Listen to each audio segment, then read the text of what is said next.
There are two types of way that I like to trade. One is like very according to my strategy, which is when I'm on beat, like a metronome. I'm taking everything that I need to do. A good stop loss is one where, afterwards you can sit on your hands and reassess and wait for the next opportunity. A bad stop loss is one where you feel like you've been triggered out and you want to get back in because it feels like it's unfair. I see many people come into trading with the idea that, okay, hey, my technical plan is great. They've got rules. And then the moment that something comes in their way, so the first loss, boom, everything goes out the window.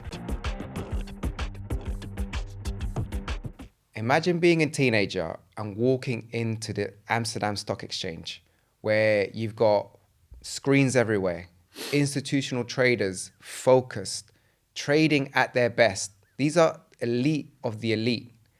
And imagine what that will do to open up your perspective about trading. Now, our guest today not only has experienced that, but has also learned from multiple mentors. In fact, he is now designed and has his own signature way of trading. He's the founder of Anomalies Observatory and has helped many traders not only learn his style, learn the mindset behind trading, but also has inspired them from his own success with over 6 figures in payouts. Now, I want to introduce all of you to the Anomaly, Max. So Max, welcome to Risk Reward Radio. Nice to have you. Thank you for having me. It's a pleasure being here. So we got to catch up earlier. Yeah. And you said that you've been to London a few times. Yeah. You've been to a few pods. So I hope this pod will be something a little bit, we can go a little bit deeper. I'm excited. I'm looking forward to it. We can just keep everything flowing and see where we end up. Nice. Well, I'm the psychology guy, so I'm going to try go deep into the way you think, how you approach the market, how you handle the pressure, right? Because that's something that a lot of traders struggle with. Yeah. So how do you approach, what's your approach to the markets? Let's start there. How do you approach price? How do you approach that type of pressure? Yeah. So great question. The way that I like to, let's say, approach the markets or approach price is in a very, let's say, mechanical way. As many people have this pre-routine checklist, I firmly believe that that's super important when it comes to getting ready for the day, getting ready to get involved. And you see that with beginner traders, they like to rush that process a little bit too much. But as well as my professional experience, we always had this trading coach. She always checked in on us at the end of the week, and she would check in with us at the start of the week, right, when we were trading for these firms. And it's this little clarity check to make sure, okay, hey, are you in a right headspace to execute? Are there no external factors bothering you to, let's say, execute clearly? Because I see that a lot with my students as well and with myself as well, that the markets aren't going to go anywhere, right? The setup, there's always going to be a next setup, right? And there's no need for you to rush into anything if you're not feeling 100%, whether that's due to anything going on in your relationship or with your friendships, or you're physically just not feeling 100%. I believe that you need to have some sort of check, like just a green light with yourself. It can be a really long checklist of, okay, this, that, and X, Y, and Z, or it can just be a reality check, like, okay, hey, am I in the right headspace to trade today? If so, boom, let's get to it and let's do our TA or fundamental analysis, whatever your strat is.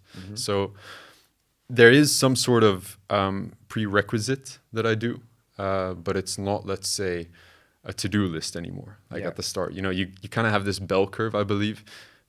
First, you don't know what you're doing. Then you make this to-do list with all these checks and this pre-routine. And then you go back to am I just feeling good? Yeah, cool, boom, let's execute. Sounds like you've got a lot of experience and you've gained a lot of skills. Yeah.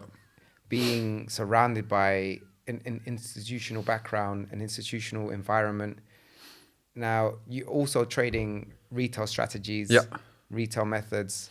How do you define the difference between the two, and how have you adapted over time? So, great question. For me, the big difference that you notice between, let's say, institutional trading and retail trading is size. It's position sizing, and it's the fact that you can, right? The big, you see so many guys on social media, and that bothers me ever so slightly when it comes to people claiming that when they trade CFDs, right? Like what you and I do on MetaTrader via a prop firm, via a broker, that's all contract for differences, right? That's all via a third party. You're never actually entering the actual market. But and what I've done as well, which is called direct market access, you execute on an exchange, such as CME. Let's say I trade Euro futures, so 6E is the ticker for that. And you trade on the Chicago Mercantile Exchange. That is where investment banks, hedge funds, and all these big parties are also involved on a day-to-day basis. That's the only big difference, right? Whether or not you use graphs, whether or not, you use algorithmic tradings, or you've got some sort of crazy quant team of an aerospace engineer or a biochemist on your trading floor at Citadel, you're trading the same instrument, right? Just a different way. So CFDs or futures or, spot, cash, options, totally different markets. There's a lot to it. So we can maybe dabble upon that, but I don't want to stir the plot too much just yet. Why did you choose Euro futures rather than a Euro CFD to trade? Yeah, because of that execution, right? You have this speed that you get with executing on futures that you don't have on CFDs, right? On CFDs, because you trade with a mediator, a third party, you are obviously prone to spread, right? The difference between your bid and your ask. Whereas on futures, you are the spread, right? And that's maybe really interesting to try to comprehend, but on the price ladder, obviously the differences between your bids and your asks is the spread that, the CFD party will eventually try to translate on their broker, on their platform, whether it's whatever platform, MetaTrader, C-Trader, you name it, right? So I do both. Obviously, I still trade CFDs. There's a lot of money to be made, and prop firms are a great stepping stone to trading and gaining capital in that sense. So I'm a firm believer of that. But privately, I do also like to just execute with that speed, knowing that I'm right behind the market, actually getting that execution, getting the prices that I see on my future charts, and just trading private capital there as well. And what kind of tools or indicators do you use with these futures platforms? There's not so many people. It's kind of like up and coming now, in my opinion. Like you see people like, oh, I got level 2 data, I've got a DOM, I've got cluster charts, this and that, or like volume profile charts. Yeah. To each their own. I like to see it as a Rosetta Stone, right? Price is this Rosetta Stone. You can decrypt it in any way that you like, and you just need to find a way that works for you. Yeah. I don't really use specific tools. For me, I like to kind of split them. So with CFDs, I'll have my trading view. It's a very like naked chart in that sense. I don't really like to use EMAs. You don't see me using like MACDs or all that stuff. Been there, done that, had my fun with that, not doing that anymore. So that's where liquidity concepts come into place. And when it comes to the level 2 data, I just like to see my price ladders. I'll only have ladders. I'll not do any like fancy things with footprint charts or DOMs or any of that stuff. I just like to see the quick ticks that you see on the ladders, which is really cool to see. Like that baffles me till this day. Yeah. Well, because you're using futures data, you're using price as well as this type of data. Yep. It does give you an indication of what's happening at certain key points, certain key points of interest. Yeah, exactly. So how would you define liquidity? Because I saw that you trade liquidity. Yeah. How do you trade liquidity? How do you see it? Yeah, so it's a great question. Liquidity is kind of a term that's being thrown around a lot. We've had the whole boom with ICT, and ICT claiming that he knows liquidity, but it's an endless debate, right? Trying to point who's right or wrong. And then you kind of come into what we have now. Now we've got this new run of people claiming that they know what liquidity is and what it does and what it means. At the end of the day, liquidity is just the transactability of an asset, right? That's what it comes down to. And you've got active liquidity, which is where price is trading at. And obviously you've got passive liquidity where, you've got sell orders or buy orders. And it's not, and this is the big difference, it's not you and I that's got a buy limit or a sell limit or a buy stop, sell stop on a MetaTrader, right? That doesn't even go into the market, right? But it's on the ladder. It's these big institutions that will have, orders somewhere. It can be, you've got on each different platform, there are so many different ways that you can put in orders. You can have iceberg orders, you can have OCO orders, you can have fill or kill orders on the price ladder. And that's the whole game. That's something that we will likely never come to realize because we'll never have the size to really manipulate the markets or be in that mental game that they play. And when I say they, I'm referring to, these big market making capable institutions. Yeah. So liquidity in simple terms is split into two sections: active liquidity, where price is currently trading at, and passive liquidity, which is above highs and below lows. And that is where many people will be like, oh, but my stop loss is getting hunted. It's under sell side liquidity, under buy side liquidity. I swear the market makers, they just triggered me out. Yeah. Doesn't happen. It's just logical areas of supply and demand. So what would you say to a student of yours if they say, Max, bro, my stock keeps getting hit. I keep getting hunted. What's going on? Right. No, I get that one quite often, especially at the start of their learning curve. Yeah. When they come from a different school of thought and then they start with what I do. Essentially, first it's this big facade. We just want to debunk it straight away. No one ever sees your stops, right? Yeah. The only person that can see your stop is potentially the broker, obviously, that can see where you've put your limit order, right? Because it's an opposing order. But even then, the broker can't do anything with that.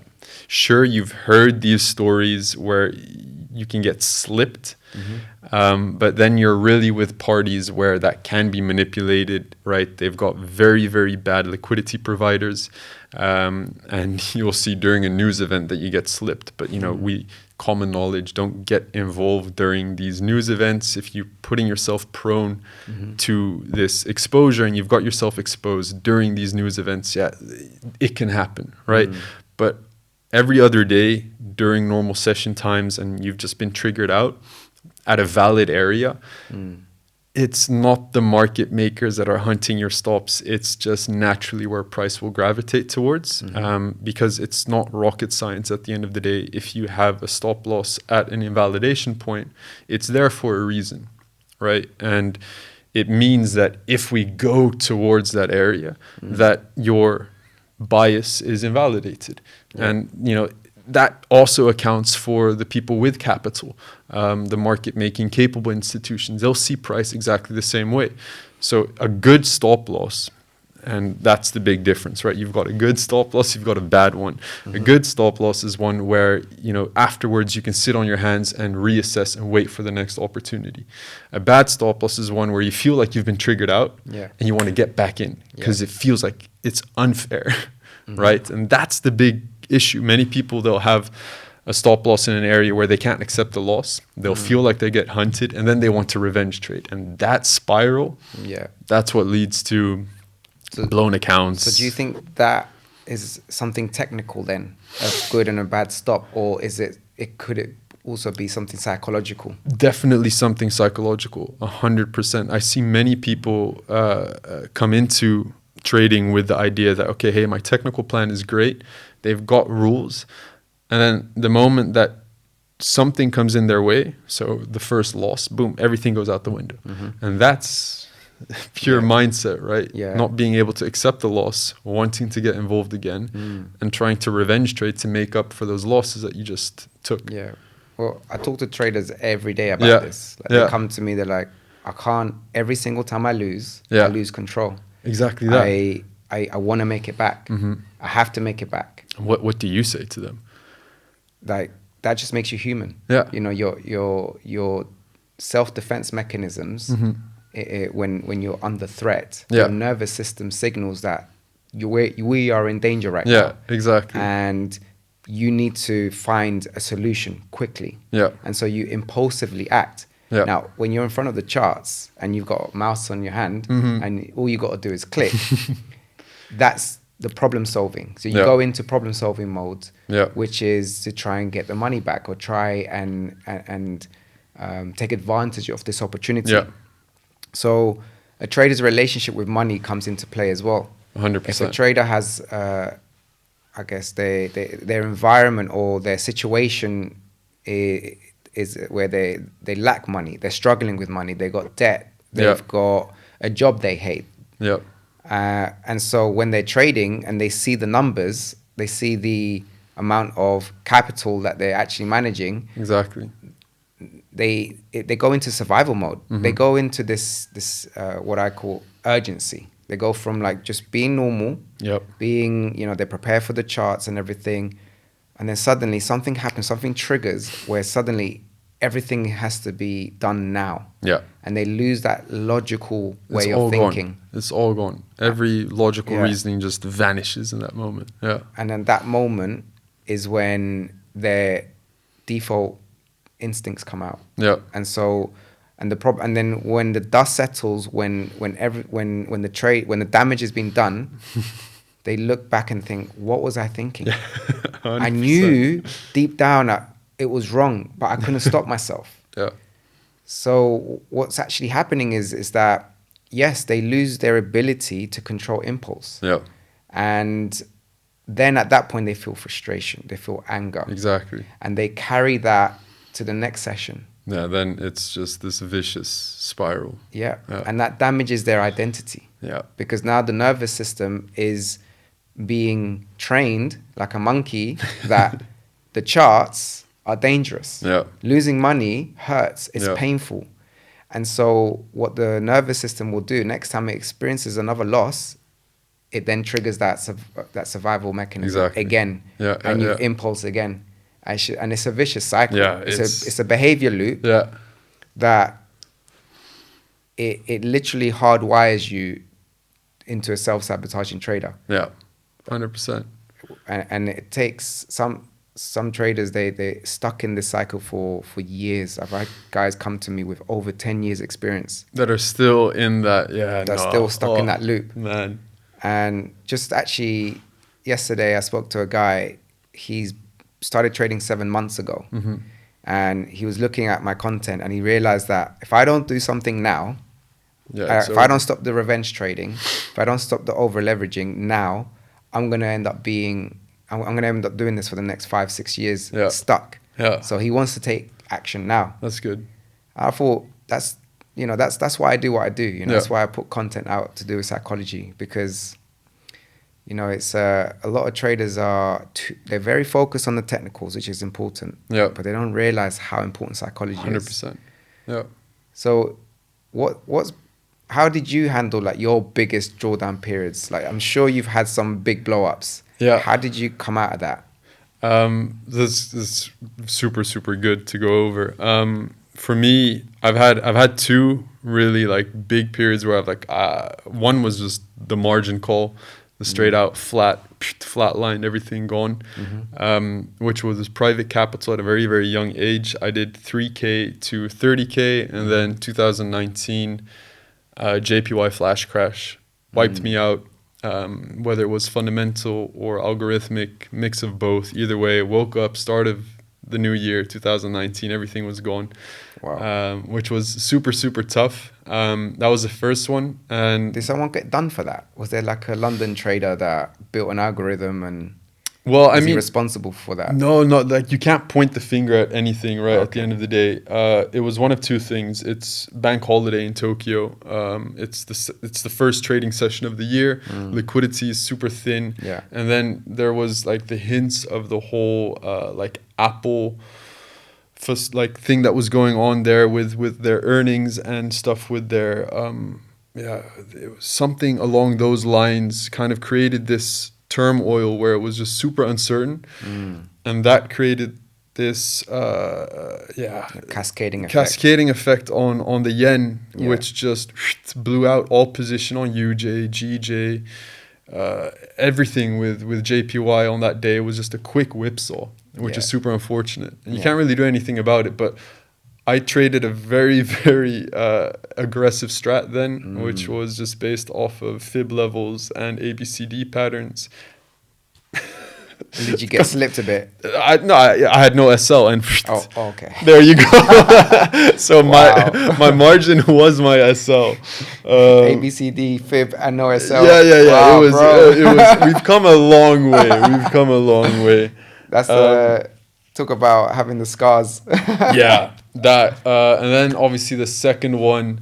That was fun. Like my students remember that period very, very well. I was in New York. I was in the US for I think 2 weeks. So my time zones were completely different than what I'm used to. And I was trading like this private portfolio, and I was trading gold. And it's the most volatile asset there is. It's also the same asset that you look on the statistics with every broker. 80% of the traders who trade gold, even more, like I can bump that number to 95, will lose money trading gold. I was so deep in drawdown with gold, it wasn't even funny. But handling it is one of two things, right? There's a moment where you just go over the line and you're like, oh, you accept whatever happens, and you can probably vouch for that. You've seen that in the people that you work with. It's like everything goes out the window, and you're like, whatever happens. This is the last trade that I'm taking in my life. If I get done now, I'm done. I'll never get back to trading. Yeah, it's those moments where you really learn a lot about yourself. And now I'm as mechanical as I can get with my stop loss, right? Look, at the end of the day, there are these really like crazy wannabe quants that are saying stop loss will never protect you. But for us CFD traders, yes, it will. It will protect you for 99% of the cases. So I'm religious about my stop loss. Yeah, because the thing is with the stop loss, is not just protecting the capital, it's protecting your mental capital. Exactly. It gives you that sense of trust and detachment. Yeah. You can walk away. You can walk away because your job is to execute. Yeah. Your job is not to control the outcome. No, because that's the thing. And I say that as well over and over and over again. Like the only things that you can decide in trading is when you enter the market and with how much, right? You never, like if you're in tune with your data, obviously you'll get to a point where you know if you have a positive or a negative click based off of your strike rate and, your expectancy and your risk of ruin. But prior to that, the only thing that you can determine is, hey, I'm entering the market now and this is my predefined risk. And if you're not okay with that, right, then you're entering with either too much, right? You're over leveraged, you're trading way too much because you place a stop loss and you're still looking at the charts, right? And you're like, oh, what am I doing? And you're like, oh, and like you're halfway through your stop loss and like, ooh, I got to get out. Then you're doing something wrong, right? And you see that with every type of trader, whether it's retail traders or institutional traders, it's the same concept. You need to have an area where you're okay with, I'm wrong, step away, my idea is invalidated, and that's that. Yeah. Yeah. Because I always say to my students that when you're trading, one, your trading day starts the night before. Yeah. Agreed. And two, agreed. You're also trading the next 2-3 sessions. Because whatever happens in this trade is going to have an influence on your next 2-3 trades. Yeah. So because performance is like a lagging indicator. 100%. Yeah. Whereas your process is now. It's like price action. Yeah. So whatever your process is now, your routine, your SDERS, which is the sleep, diet, exercise, relationships, spirituality.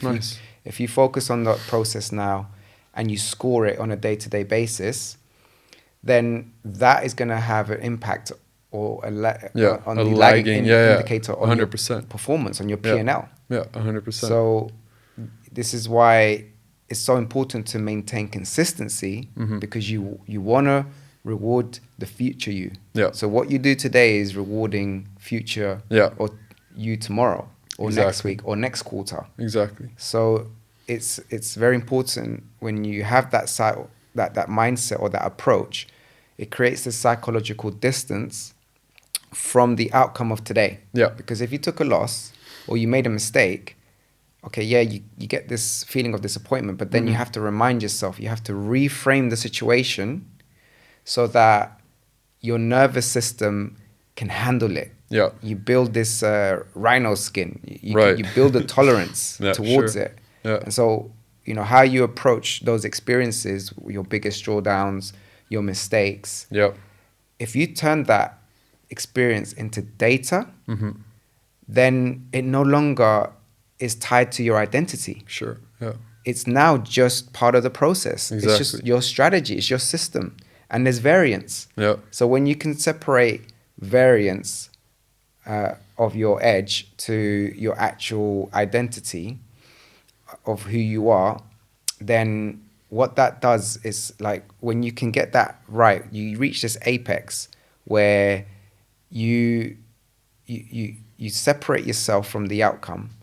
You then respect yourself because of your process, and you have this confidence and trust in yourself.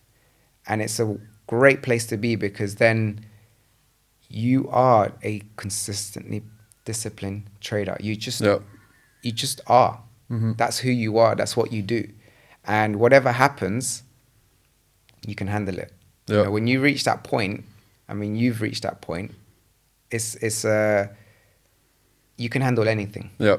Not just in trading, but in life. Yeah. Like, I'm sure you've learned a lot from trading. Yeah. And you've probably had a lot of situations come at your way, but then you handle it differently. It's like you observe the situation. Exactly. I notice that when I meet traders like you have this ability to step away from the self and just observe yourself, observe the situation, but still be within yourself and see exactly what's going on right now. Yeah. And that's what you got to do in trading. Yeah. That's literally almost like being in flow. Yeah. That's my experience when in trading, and that's why I love trading. I think it makes you like an elite individual. Yeah. Yeah. So, if done correctly, you really become like in tune with everything else. 100%. Yeah. So, how have you used your experience in trading, and how have you channeled that knowledge, that skill into mentoring, into building your community? Like, what would you say is your edge as a mentor? Great question. When it comes to, let's say, my edge with, let's say, my students and my community, it's what you said as well. It's that ideology of being able to level head with other people. That's, for me, the most important. I think there's an art in teaching, and there's an art in making sure that what you're giving away in terms of knowledge is conveyed in a very concise manner. Many people will, let's say, have the knowledge but don't know how to express that knowledge, or won't be able to position themselves in, let's say, the other perspective to understand why it's going wrong. And that's, for me, the big differentiating factor with, like, let's say, mentors that have actually achieved something and those that have claimed that they have. You can see in the way that they portray their information that either they've actually experienced success or they're just pretending that they've experienced success, right? It's the actual lessons, it's the actual battle scars, it's the actual, like, heavy lifting that you've done, and the way that you portray it that vouches for your lessons. Those are your credentials. Many people, you can read a book, you can learn the theory, but you cannot actually apply it. And then you've got guys that have done everything, have walked the path, and can then, explain to others the path that they've walked. How did you go about, how was being one of your students when you were going through that competition? Because you won a competition recently, right? Yeah. So, and you were sharing everything, every step of the way, everything along the way. So that was talk about walking the walk, right? Yeah. That was really fun. So in a day-to-day basis, I also just really put my money where my mouth's at. In terms of, I share everything. Every single day, every London session, New York session, I'm on the charts. I'll share what I can do. I am also in a position where I'm capable and allowed to do that in that sense. Not as like financial advice or anything, but if it were to be, I don't get any like backfire in that sense due to the regulations and the certificates that I have, right? Which 99% of these self-proclaimed mentors don't have. Licensing, right? Trading for hedge funds, all that good stuff. Yeah. But coming back to the competition, yeah, super fun. Like I'm in the trenches with you guys. I'm on the battlefield with you guys. I'm there next to you guys. Like I want the same thing as what my students want, and I'll do it with them, right? I will trade with you. You know, I take a loss, we all take a loss, you know, you take a loss, I'll be there next to you.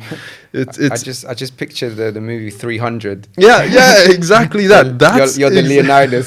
Yes, 100%. That's the vibe that we're going for. Yeah. And the competition was super fun, right? It was with give or take a couple hundred people. A month's time, and I was so dialed in. Like one, it was great conditions for the strategy, which was amazing. And sharing everything and having it publicly being displayed as well was just an extra like check behind. Oh yeah, this guy knows what he's doing. Yeah. And we won. We did. So obviously you put a little bit more risk, right? You know, you're trading with private capital. You deposit your own money, and you're just there aggressively just trading your strategy. But yeah, within the risk parameters that they put in, we managed to win that first place, which was really cool. That's it, and that was an extra validation for me and I can perform under pressure. That's one. And other people know and can see that, hey, what this guy does. Also, like, I don't have the biggest audience, but I showcased every trade. I went through my process, and you know, the leaderboard was there to validate that. It all worked in hand together. And how long was that competition for? A month. So a month. It was, okay, was that October? Yeah. Okay, I saw you posted a stat. You had like 9.4 profit factor or something ridiculous. Yeah. Was it 60% win rate? 60. My sweet spot is anywhere between like 58 to 63. Okay. That's kind of where my average win rate is. And that profit factor was pretty insane, because what I did, and that's what I do differently, let's say. There are two types of way that I like to trade. One is like very like according to my strategy, which is when I'm on beat, like a metronome. I'm taking everything that I need to do. And then like what you said as well, once you have enough data points, you really can get that variance, right? And you can create this parallax of your own edge where I can get away with, you know, plus minus 2-3% on my criteria that I need. And then you start trading off beat. And that's what I like to do with these competitions as well. Like I've got my setup. I'll be scaling in very, very aggressively. Like not something that I advise my students to do, but I'm so very much like in flow with my own strategy that I can get away with being a little bit more aggressive. I can get away with scaling in, pyramiding in these positions, just like what these institutional traders do. And that's, you know, the experience that I had firsthand at the stock exchange floor, where I was in the middle of two of these vets, right? These veterans that have been in the trading pits where they were shouting these orders and they were playing with the little notepads and all that good stuff. They do exactly the same thing. You'll see it on their charts. Boom. Once they know, well, like you never know, right, with trading. But once there's like, okay, this trade really checks everything of my setup, they'll go hyper aggressive. They'll keep giving in the position, boom, boom, boom, boom, boom. And that amplification, you know, you hit these like once in a blue moon, right? But that does so much good for you that you can then get away with taking a couple, you know, B tier setups, less aggressive, like less good textbook setups here and there, because you, went off beat and you reap the rewards there. So beautiful stuff. You said that it's once in a blue moon. So like it's not something, these type of trades don't come every single week. No. So then most of the time, as a professional trader, you're stalking, you're waiting. 100%. You're taking, like you said, B class trades. some A, but you're going to get stopped out. There's variance, right? Yeah. But then there's moments when you are in flow, the pressure is on, but you can still perform and, you know, scale into those positions. Yeah. Yeah, that's what separates. That's the 2 or 1% that separates. You've got good traders and you've got great traders, Yeah. and that's, I think, where that natural instinct comes in based off of experience. Like, you can't teach that to people, and that's kind of what you see is like my theory isn't difficult. You know, like what I've done isn't some sort of holy grail. It's not secret sauce, right? Yeah. My entire strategy, you can find, like my entry models, it's all on YouTube. If you really wanted to, and I've got a couple guys that have eventually also joined me, they first just reverse engineered everything I did. Yeah. They understood how I entered the market, but that's only one piece of the puzzle, Yeah. right? And then you got to do it yourself. Yeah. Collect that data, you know, find that psychological aspect of yourself. How do you interact with this edge? Is this edge suitable for you? Because there are two different type of traders, right? Kind of going back to what we talked about with positive and like a negative touch. If you're above 50% strike rate, you can conclude that your next trade is going to be a winner, right? Give or take. Whereas if you're sitting at 30, 40% strike rate, you got to just take into account that the trade that I'm placing now is going to be a loss. Yeah. And from there, you know, you interact with your data, you interact with your edge, because I personally would never be able to trade a strategy with like negative strike rate, high RR. You know, you've got these guys that trade the 1 minute, they're aiming for the fences, right? 1 to 10, 1 to 15 risk to reward. And I'm like, but they got to fire like 3-4 blanks first. Yeah. Take 3-4 losses in a row. Yeah. Do that on big capital, you know, you're losing a lot, right? You know, a loss that I've taken on like portfolios, you see the numbers in red and you're like, oh, you don't want to look at that. You're like, ooh. And imagine doing that 4 times in a row before you hit the home run, or 10 times even, right? You hear these stories of these guys, but I just need that 1 to 20 trade to come around the corner and I'll make everything back. And I'm like, yeah, that's tough. So we deviated a little bit from the topic, but that was just a little side path I wanted to go into. Yeah. And what you said is interesting. Like you've done a competition. Yeah. You were so transparent, raw transparency. Yeah. You tracked everything. But when you think about it, all trading is you're always in a competition. Always. Not just a competition with other traders. If you're trading prop, when you think about it, it is a competition. Yeah. Because there is a very small percentage of traders who are actually getting not just one payout, but regular payouts. Yeah. And so that means you are competing with everyone else who's paying the challenge fees and failing. Yeah. Because they're the ones funding those profits. Yeah. And so trading, you are in a competition always. Yeah. But the biggest thing is you are in a competition with yourself. Exactly that. Yeah. And 100%. And unless you're able to know how to compete with yourself, and because I see traders, they try to compete with themselves in the wrong way. They put themselves down.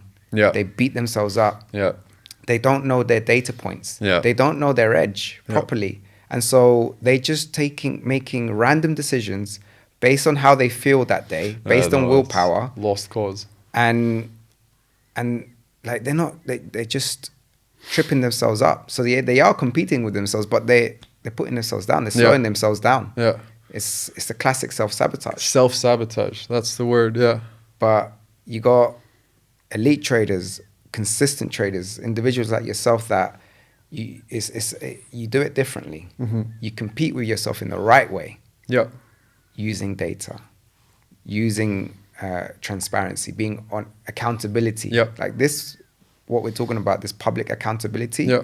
That's powerful. Yeah. It's huge. Thank you. Because then not only do you have to make good decisions, but you have to explain those decisions. Yeah.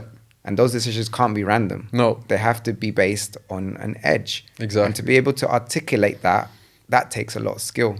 And also what you said, the accountability in the public space for the mistakes that you make. Yeah. Like I also, like now what I'm doing is this whole challenge of road to 100K in prop firm payouts publicly. And I'm doing exactly the same thing. Yeah. I have to publicly sit in front of the camera and explain, yo, what I did here, that was stupid. Yeah. That sucked. That wasn't really smart. That's hard. Like, I hate losing, but you got to do it because you're in a public space. Yeah. On the subject of, walking the walk and being a mentor that shows his trades, super transparent, and that obviously helps you, gives you that accountability. Yep.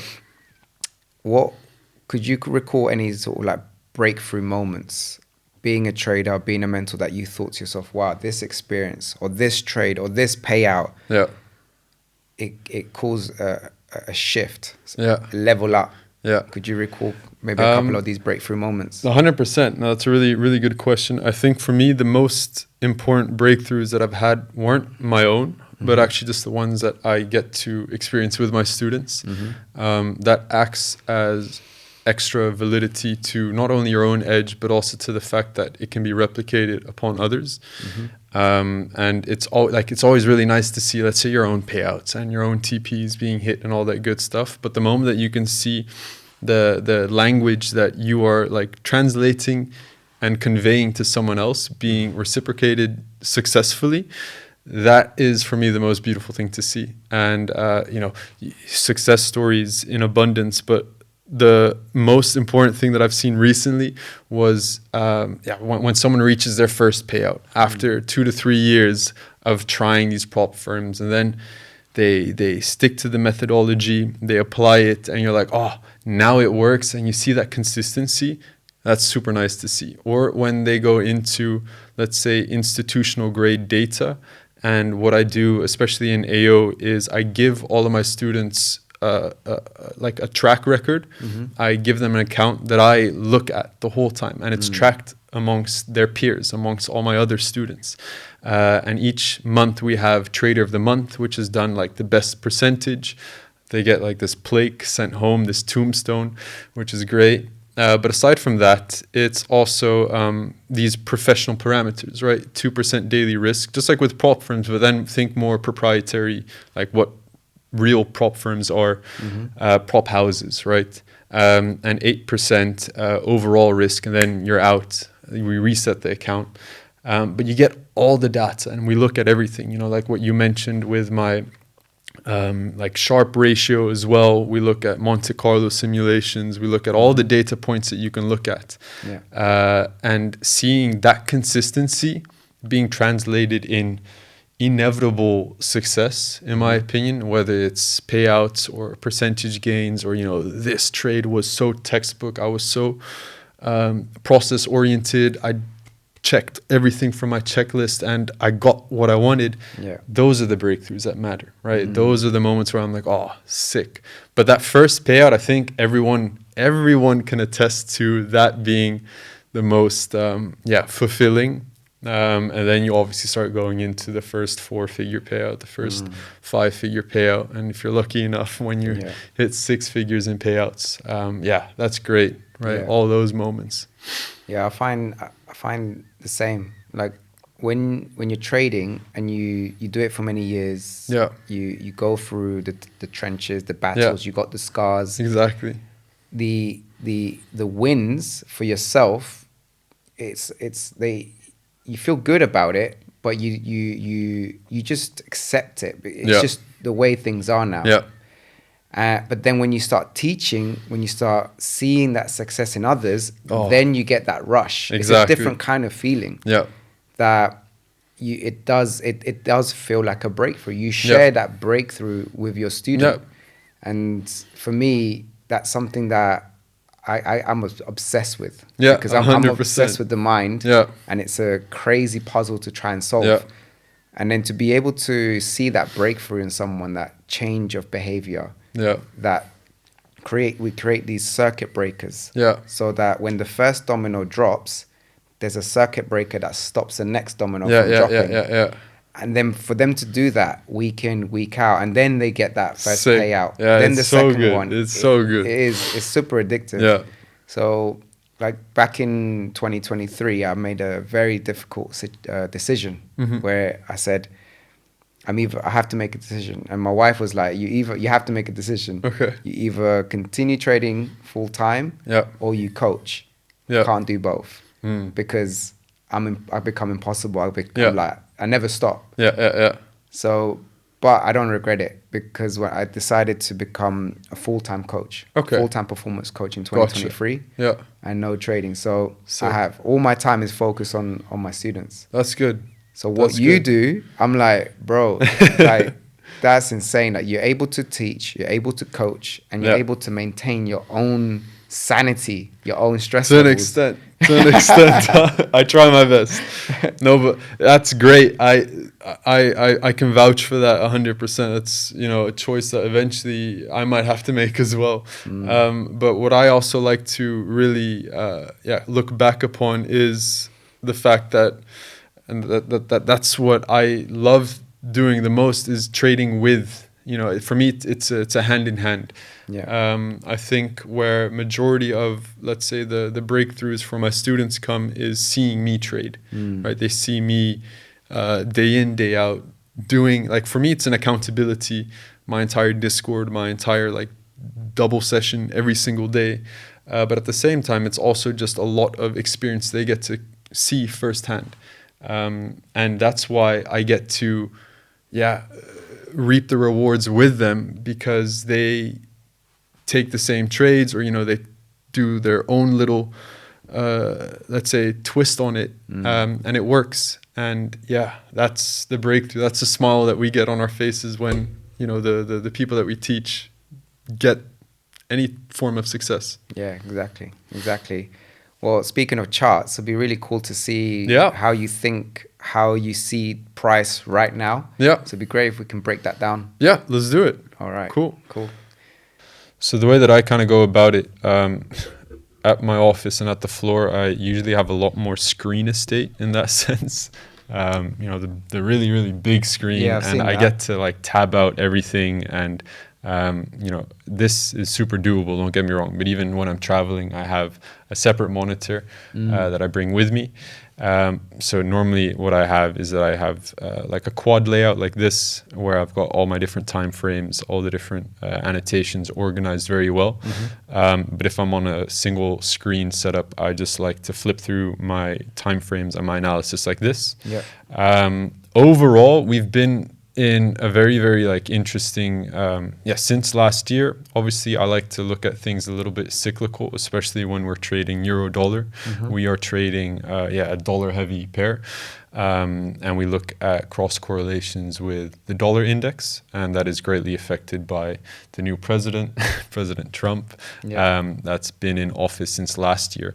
And that's something that we've seen on the charts as well. So if we just kind of scroll back a little bit, like to the start of 2025, you can kind of see just where that kind of came into effect.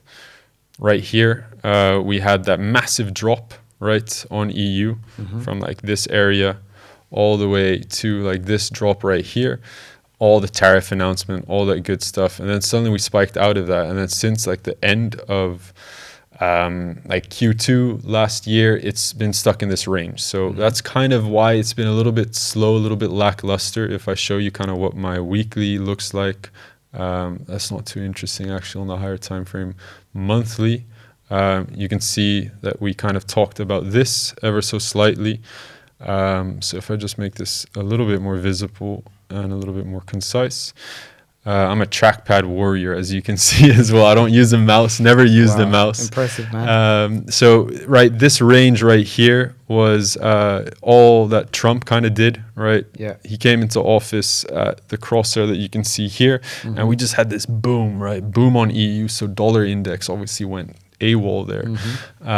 This was really fun to trade. We had really, really good Q1, Q2, double-digit percentages, January, February, March, which was huge, and averages across AO as well, which was insane. And now it's just a little bit lackluster, right? You can see I've done this beautiful drawing here where we're in between, let's say, last month's range. So that's going to be the range of January, right? We've got this high here, this low here, and it's yeah, 50-50 in that sense. Nice. So that's... I thought maybe you were going to explain a new concept. Yeah. Dinosaur pattern. Look at this crazy amplification here. You heard it here first. No.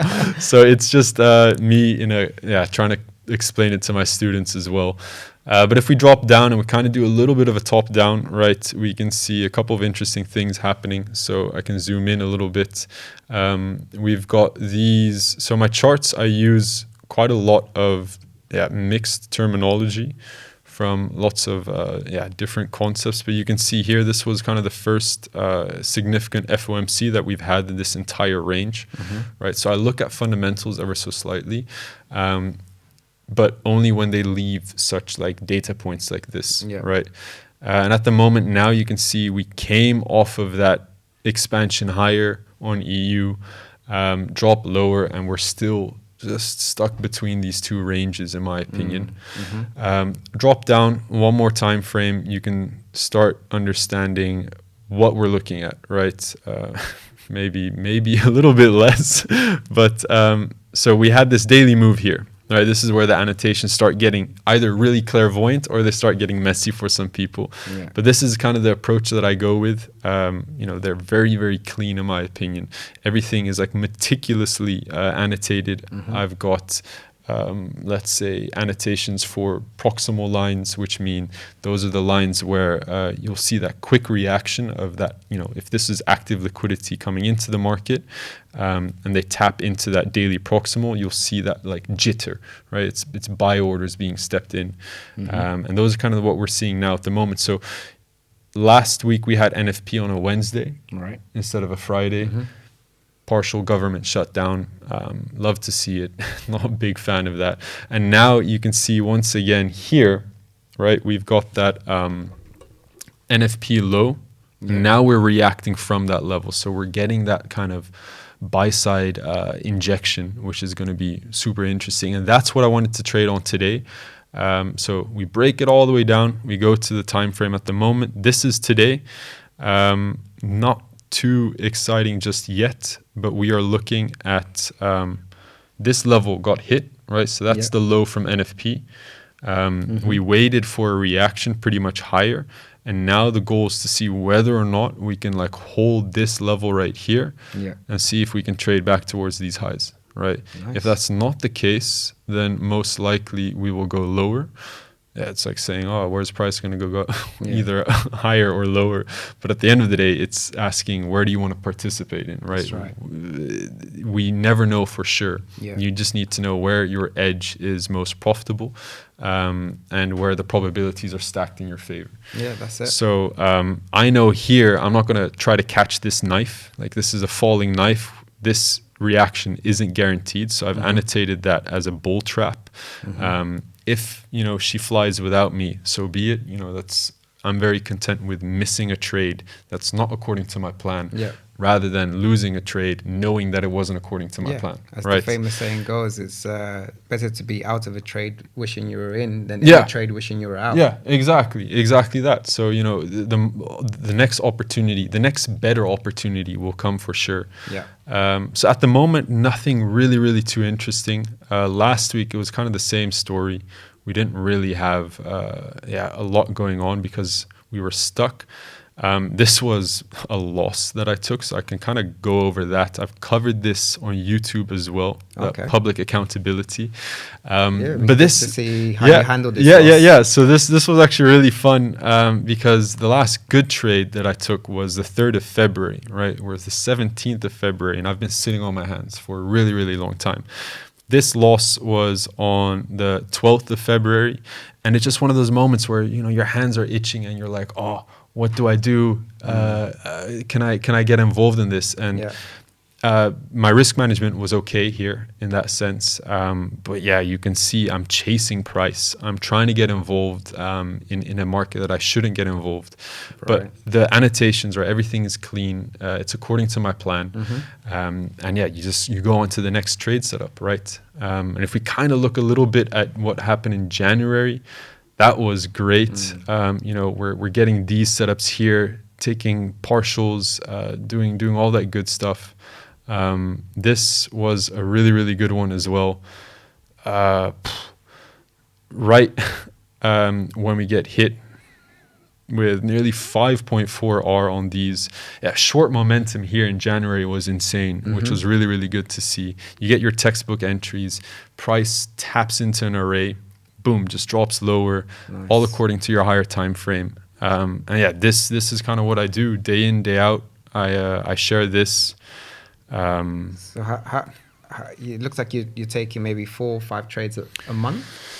A little bit more. So I take anywhere between 8 to 10 in a month. Okay. Yeah. So and you said you have between a 40 to 60% win rate.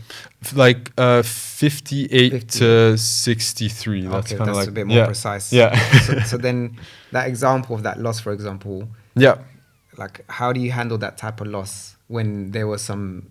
It sounded like there was a bit of human error there. Yeah, there was a little bit of human error. 100%. How do you handle that? Like one, it's one of two things, right? Many people, they want to blame it on something that's not their edge, right? One, I know that it goes hand in hand, right? You are your edge. So if you're performing your edge or not, you are the one that clicked the button at the end of the day. So you're the one that chose whether or not you enter that position.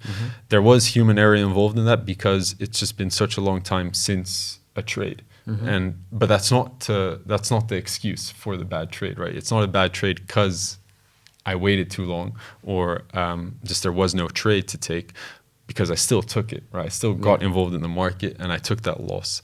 So handling that is, this is the process of handling it. You know, you're going over it, you're looking back at it, you're reflecting on what technical aspect was correct. Well, at the end of the day, the technical aspect of getting involved there was decent. But then again, like you can see in the way that I'm trying to like sugarcoat it, it also wasn't the best, right? Like I really, in hindsight, which is our best friend in trading, I shouldn't have gone involved.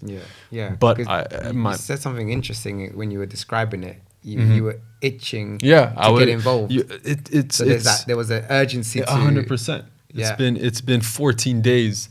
And since your last fix, since my last fix, and you're like, oh, dude, what do? I got to get involved, and especially with like these intraday movements, and when price is like in a range, you're like, what do I do? So 100%, there will be moments where you get into that state where you're like, oh, you're kind of like self-sabotaging yourself. And it's the key that I say to my students as well, is making sure that you don't like spiral out in that moment. The accounts are lost in those moments where you spiral out, you take a bad trade, and you know what you said as well, it affects the next 2 to 3 trades. And either you create that fear of trading, or you get that greed where you want to trade and you want to make it all back. If you can just step away, concisely reflect on what you did, whether it was right or wrong, and then try to dilute it as much as possible and be as neutral as possible for the next trade. You're setting yourself up for success if you can do that. That's awesome. I've got some questions from some of the audience. Oh, cool. So there's a listener asks, I understand liquidity, but I can't stay consistent. What would Max's first step be for someone like me? So that's an interesting question. Consistent probably comes in the terms of applying that theory, or reaping the rewards in that sense. The first step would be collecting data. I think that's always the most, with whatever edge, right? If you're trading supply and demand, SMC, ICT, liquidity concepts, it doesn't matter. You can understand my model. You can apply my entry models. I've got 2 of them. They're the easiest. I draw them with a line and that's it. Those are like super, super simple. But if you don't understand how you interact with that edge, right, you're not going to get that consistency. That consistency is a byproduct of doing the same thing over and over again, and understanding, what you're doing right and what you're doing wrong. So step 1 would be collecting data. Spot on. Spot on. And we have a tradition here where the previous guest leaves a question. Okay. For the next guest. You are our next guest. Okay. So the question from our last guest was... Who was the previous guest? Was it Jordi? Yeah, Jordi. My go, Jordi. What a guy. Did he know that I was going to be the next guest? No, he didn't. Sick. If all your notes, charts, and frameworks disappeared, and you had 60 seconds to teach the world one principle, what would it be? That's a really good question, Yordi, my man. What a good question. You really cooked with that one. Maybe he's putting me on the spot here. Maybe he did know that it was me. 60 seconds, bro. 60 seconds to teach something, one principle. It would be just a simple, let's say, liquidity injection play, the standard protocol, the one where your probability is just edged in your favor. I could try to explain it now, what I would do. But it's super meticulous. It just comes down to sticking to one time frame, right? M15, M5, preferably M15. You look for price to run opposing liquidity, so sell side liquidity or buy side liquidity, and you literally just wait for some sort of market shift in your favor. That's literally my first entry model, right? It's really not rocket science. One principle, 60 seconds would be you wait for this to happen, price to run here. You look at how the body closes right here. Price comes back, creates a body close right here. And then you wait for the retracement. You drop an OTE on that, optimal trade entry, and you go. Boom. That's it. But you know, people wrap this up, make it a course, and try to. Yeah, it's nuts. Yeah. This is general practice. Whether this is liquidity concepts, whether this is supply and demand, whether this is Fibonacci, it all comes down to stuff like this, right? And then, you know, the second play is getting involved here, right? This is what we like to call your E1, your first entry. Look at this, Picasso. And right here, that's what we call our E2, right? And these are liquidity injection plays right here. Yeah. So when you take out opposing liquidity, so you go from active liquidity into passive liquidity, and you see that jitter, you see that reaction. Yeah. Here you've got that solidification of, okay, hey, it's confirmed, and then it does it one more time, so it induces price one more time, and then you try to get involved with the push. So that's called a liquidity continuation. This framework, apply that to whatever time frame, M15, and you know, then it goes into, you want certain validations here, you want this to be a certain time period. But this, if I could give someone a sheet of paper and say like this is what you need, it would be this, 100%. Sick, nice. Thanks, Yordi. Good one. What question would you leave the next guest? You can be easy, or you can be cruel. No. I think the question that I would leave the next guest would be something along the lines: if you were to be some sort of institutional trader, at what capital would you start stressing out when it comes to trading that capital privately? Or why would you, at what number? That's what I find really interesting, because many people trade props, right? Yeah. But privately, you know, I don't trade the same size that I trade props for specific reasons. So my question to the next guest would be, at what number would you start stressing when trading private capital? Yeah, it's a good question. Interesting. Yeah. Very curious who the next guest will be. Yeah, me too. Yeah. Max, now that we're wrapping up, we've covered a lot. Yeah. We've gone deep into your story, into liquidity, how you see the markets, what you've learned from your institutional space, what you've learned also in the prop space or retail prop space. Yeah. But what I really enjoyed our conversation was like when we got into the mentoring side, the coaching side, how you actually are able to articulate your skills and experience 100% on the charts, and then see that and see your teachings being reflected with your students. Yeah. Because that's the biggest reward there. 100%. Agreed. And it's been an absolute pleasure. Thank you so much. Thank you guys for having me. Appreciate it. And for those of you watching and enjoying this, if you guys have struggled with liquidity, if you guys need any help with that, I suggest you check out Max's links. They should be in the description below. Amazing. And share this with another trader. Share this with another trader who's struggling with the technical side, the mental side. Yep. And because, you know, the AO community is an amazing community. I've seen it in action, and man, what better mentor to have than someone that can actually trade, talk the talk, walk the walk. So On that note, guys, thanks for watching.